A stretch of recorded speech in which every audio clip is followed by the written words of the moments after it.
Welcome back to 101 Tips for Interviewers and Interrogators. This is Stan Walters, your host, and we're ready for Tip 21.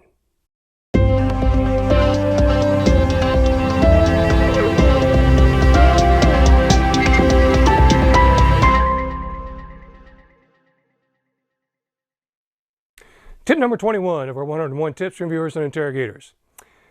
How do you like to go to restaurants that have a 24-page menu? Creates kind of a problem, doesn't it, when you're trying to decide of all those entrees and appetizers, the choice to make? Well, we understand in human decision making, you can actually give people too many choices. The same exact thing happens in an interrogation or an interview. An investigator comes in and we've got maybe a barrel of evidence, got a lot of good evidence on the subject. We want to dump all of it on the subject at one time, just almost kind of smother them with everything. Giving that sense of futility, there's no sense in resisting, look at everything that we have.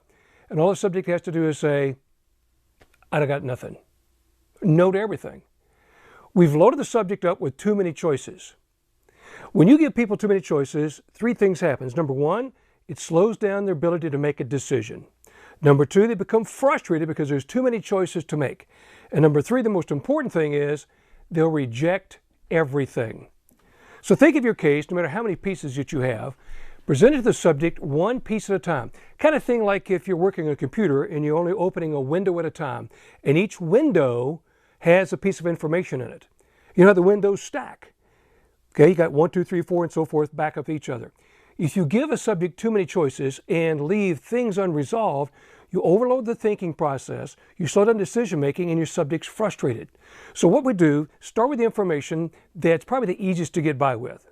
The one that's going to be the easiest to get compliance or cooperation with. Bring that issue up, deal with it, talk it out, clear it, resolve it, then move to the next piece. Do the same thing again. Now, it's going to seem like it takes forever, but you find the slower you go, the faster the progress and more successful progress you'll have. Because what's happening, you're building first a sense of momentum or consistency with your subject's decision making. And you move forward. So, for example, let's say you have 8 good pieces of information on the case. You may not get all 8. But if you dump all 8 at one time, you may not get any of them. But if you deal with them one at a time, you may get 6 out of 8, which is better than being goose-egged and getting nothing at all.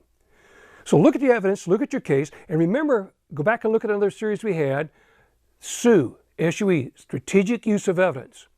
When you bring that information up, it's after you do the narration. Tell me what happened, tell me your version, tell me your alibi, whatever the case may be. Then as they bring it out, then bring in each contradictory piece one at a time. You have greater success, less work on your subject, and you move forward much quicker. Thanks for joining us in this series. Hope you've signed up for the whole series so you can get to the rest of the 101 tips.